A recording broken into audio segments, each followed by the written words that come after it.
Welcome back to the Hill on News Nation. I'm Mike Vaquera. Let's turn now to the political ramifications of this federal criminal indictment of former President Trump.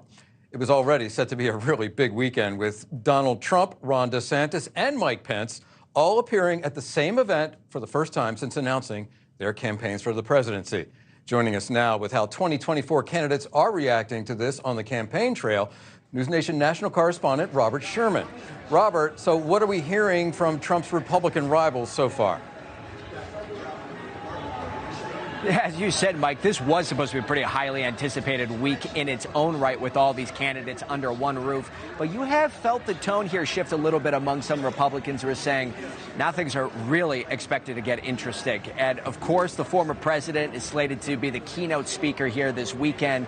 A lot of people here are expecting him to come out swinging like he has in the past against the Department of Justice. So that is what a lot of people are waiting on the ground here to see what all he has to say. But then you had Florida Governor Ron DeSantis, who was weighing in over Twitter. It's important to note with him is that a couple of months ago, he actually took a fair amount of heat from some Republicans who thought he didn't come out strongly enough against the last indictment. This time taking to Twitter to say, quote, "We have for years witnessed an uneven application of the law depending upon political affiliation. Why so zealous in pursuing Trump, yet so passive about Hillary or Hunter? The DeSantis administration will bring accountability to the DOJ, excise political bias, and end weaponization once and for all." And then you had former ambassador to the UN, Nikki, who is not going to be here this weekend. She, too, weighed in, saying, quote, "This is not how justice should be pursued in our country. The American people are exhausted by the prosecutorial overreach, double standards, and vendetta politics. It's time to move beyond the endless drama and distractions." Most recently, we heard from former Vice President Mike Pence, who called this an unprecedented indictment. You are starting to see a lot of the candidates pretty in lockstep going after this indictment, Mike. Okay, Robert Sherman, thank you. We'll be watching this weekend to see how all this works out. A lot of anticipation on watching Greensboro, North Carolina. Thank you. Okay, panel. With the exception of Asa Hutchinson, the former Arkansas governor who is a declared candidate, who says the president's willful disregard for the Constitution and his disrespect for the law should not define our nation or the Republican Party, we see most Republican candidates and electeds falling lockstep in behind former President Trump. Denise, why? Well, to be fair, a lot of those tweets were sort of put out before we actually saw the indictment, and I think that changes everything. Good point. I think timing matters now, just like facts do, and I think this has really forced Republican candidates to look at themselves in the mirror and say, what am I running for?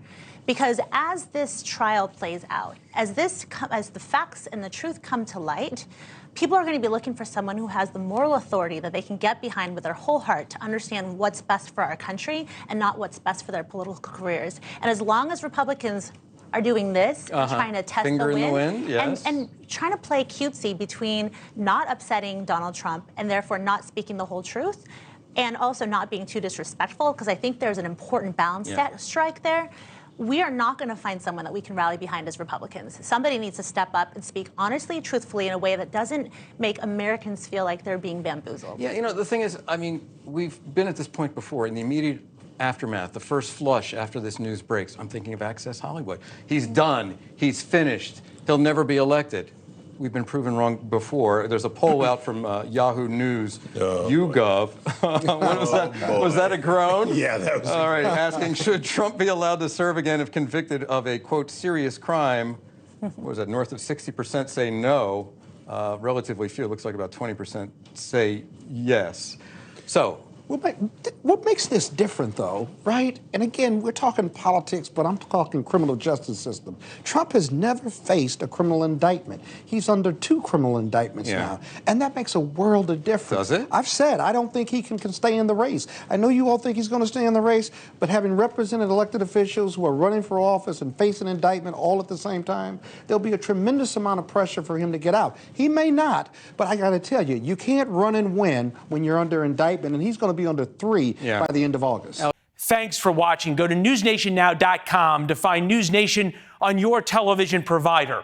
And don't forget to subscribe. Click the red button to get more of News Nation's fact-driven, unbiased coverage.